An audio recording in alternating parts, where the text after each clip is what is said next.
अनिशा काढणं Parkinson patient आहे. Parkinson patient या नात्याने सांगायचं झालं जे कोणी पेशंट आहेत पार्किन्सनचे त्यांच्यासाठी स्पेशली की घाबरून जायचं काम नाही आहे. योग्य वेळेस आपण ट्रीटमेंट घ्यायला हवी, योग्य डॉक्टरांकडे जायला हवं आणि नंतर खाणं आणि रोजचं जे दैनंदिन रुटीन आहे ते तुम्ही नीट ठेवायला पाहिजे. त्याशिवाय फिजिओथेरपी, नंतर डान्स थेरपी, म्युझिक झालंच तर पेंटिंग, जे तुम्हाला आवडते छंद आहे ते जोपासायला हवे. स्पेशली पार्किन्सनच्या नातेवाईकांना सांगायचे झाले तर पेशंटला समजून घ्यायला हवं, कारण हा भावनेशी रिलेटेड असा हा आजार आहे. डोपामिन नावाचे जे केमिकल असतं आपल्या ब्रेनमधलं ते कमी झाल्यामुळे हा क्रिएट होतो.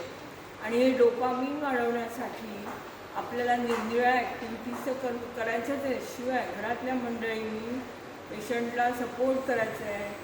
त्याला इतर मूड जेव्हा त्याचं फ्लक्च्युएट होतं तेव्हा त्याला सांभाळून घ्यायचं आहे. आणि त्याला कारण कुणालाच आपली तब्येत खराब व्हावी असं वाटत नाही आणि कुणीही नाटक करत नाही. तर पेशंटला समजून घेण्यामध्ये खूप मोठेपण आहे. पेशंटला समजवताना घरच्या लोकांनी पेशन्स ठेवावा लागतो आणि पेशंटला तो आजार आपल्यासोबत नेताना पण पेशन्स ठेवावा लागतो. आणि असा हा पार्किन्सन्स मी तर म्हणते की याच्यामुळे आपल्याला अनेक गोष्टी शिकायला मिळतात आणि मला मिळाल्या देखील. तर मी पार्किन्सन्सला वरदानच मानेन माझ्यासाठी तरी.